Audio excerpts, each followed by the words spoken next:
Allá en 1995, mi papá se separó de quien era su pareja. Él se refugió en el trabajo y en la iglesia para superar esa etapa tan dura. Algún tiempo después, me enteré de que mi papá se había vuelto muy cercano a Raquel, una señora mayor que conoció en el templo al que iba. Yo me alegré por él, ya que me había cansado de verlo tan solo y triste. Después de un tiempo, mi papá me dijo que se iba a casar con esta señora. También me enteré que ella era la mamá del pastor de la iglesia, Jorge, un hombre de unos 30 años que se fue a vivir con nosotros después de que mi papá y Raquel se casaron. Yo no había tenido mucho interés en conocerla, pero cuando por fin empezamos a convivir, me trató muy bien.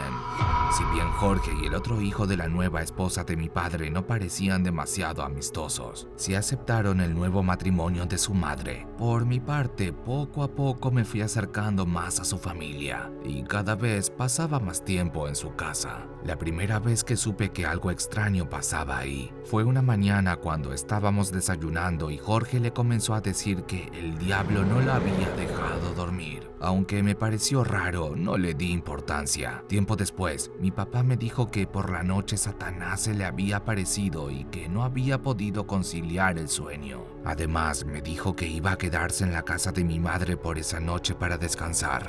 Cuando le pregunté más al respecto, me dijo que era común que, entre 3 a 5 veces por semana, Jorge fuera a tocarles la puerta de la recámara para pedirles que hicieran oración porque el diablo estaba ahí. Preguntándole después al mismo Jorge, me enteré de que, a pesar de que decía que era el diablo, lo que veía era un señor de traje negro al que no se le veían las facciones. Este ente se burlaba de él cuando estaba en su cama, siempre apareciendo en un rincón de la habitación. Se reía y le decía que le iba a quitar la vida. Me relató que al principio se asustaba, pero que después empezó a sentir coraje. Era común escuchar a Jorge gritar en su cuarto. Yo juraba que también se agarraba a golpes con esa entidad por los extraños ruidos que se oían. Tiempo después, Jorge conoció a otra mujer y se fue a vivir con ella. Casi de inmediato, el otro hijo de Raquel mandó a su hijo Alan a vivir con ella. Al poco tiempo de haber llegado, comenzaron las pesadillas para el pobre niño. Al principio amanecía dormido en la sala porque decía que su recámara le daba miedo. Después se volvió común que Alan fuera llorando en la madrugada a tocarle a su abuela y a mi papá para decirles que había un señor que lo estaba molestando en su cuarto.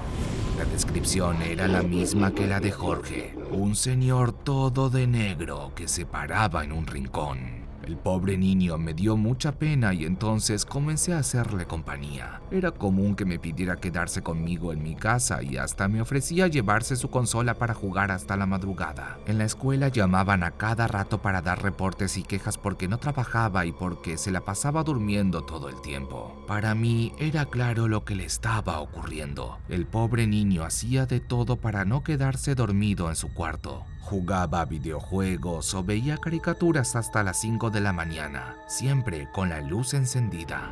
Su abuela no tenía ni las ganas ni la energía para cuidar y disciplinar a un niño de esa edad. En una ocasión en la que mi papá iba a salir con Raquel, yo me había quedado a ver la televisión en la sala. De repente, comencé a escuchar ruidos en la cocina. Me levanté confundido y me acerqué, pero los golpes cesaron. Nuevamente regresé al sofá y empecé a escuchar un murmullo. Al principio era leve, pero después se hizo más fuerte. Se oía como si dijeran muchas palabras, pero de forma rápida, por lo que no se entendía nada. De nuevo me acerqué a la cocina y esas voces se callaron. Cuando mi papá llegó, le platiqué lo que había escuchado y me dijo algo que me descolocó.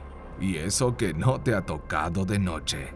Al día siguiente, nos reunimos a cenar mi papá, Raquel, su hijo y el pequeño Alan. En un momento, escuchamos pasos en la grava del patio posterior. Todos volteamos para ver quién estaba llegando y vimos una figura semitransparente de color blanco y perfectamente delimitada. La silueta caminó desde un extremo de la casa y entró al depósito que estaba afuera en el patio. Inmediatamente, el hijo de Raquel se levantó y fue a asomarse, pero no pudo ver a nadie adentro.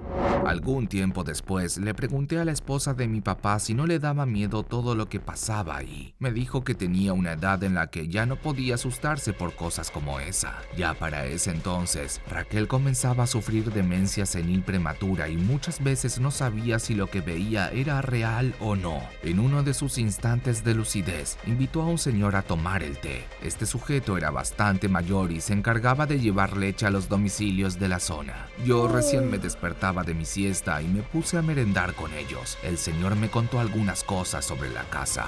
Resulta que esa residencia era muy vieja, pues había sido construida a mitad del siglo XX. Ahí solía vivir un hombre que cuidaba las tierras de un importante terrateniente. A mediados de la década de los 70, ese sujeto fue asesinado en esa misma casa. Según nos dijo el lechero, aquel hombre fue aniquilado con mucha hazaña. Lo que más me inquietó fue que el homicidio ocurrió en la misma recámara que Jorge y Alan ocuparían muchos años después. Al parecer, este cuarto era el único lugar donde ese espíritu asustaba realmente en serio.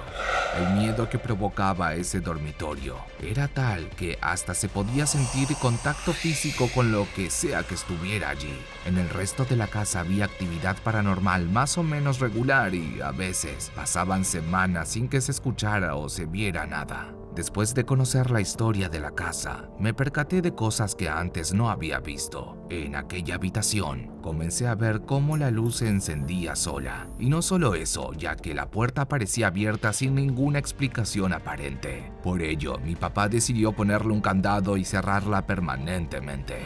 Al poco tiempo me enteré que la casa había sido comprada por la señora antes de que se urbanizara la zona. En la época en la que asfaltaron la calle, la parte posterior de la casa quedó hacia el exterior transformándose en una fachada y el frente de la misma quedó hacia atrás. Es decir que lo que había sido el patio frontal pasó a ser el patio posterior relleno con piedras sueltas tipo grava. Por eso, para entrar a la residencia se tenía que pasar por un camino lateral, el cual también tenía un piso de piedra suelta. En ese mismo sitio era común escuchar las pisadas de alguien entrando o saliendo todo el tiempo. Con el correr de los años, fui testigo de muchos de estos sucesos. Las pisadas en el camino lateral y en el patio posterior se escuchaban todo el tiempo, incluso de día. Sin embargo, cada vez que me asomaba no podía ver nada. En un momento llegué al punto de que ya no podía más, así que tomé la decisión de abandonar la residencia. Pero algo me sucedió la noche anterior a mi partida, algo que me marcó para siempre. Había entrado en la recámara en donde pasaban la mayoría de los sucesos paranormales. Extrañamente, no sentí que hubiera algo malo con ella. Cuando creí que podía ser todo producto de la sugestión, pude verlo. En un rincón de ese dormitorio estaba aquel ente de traje negro, el cual parecía reírse diabólicamente mientras me devolvía la mirada. Por primera vez en años pude ver de cerca a ese espíritu condenado que durante mucho tiempo nos había atormentado.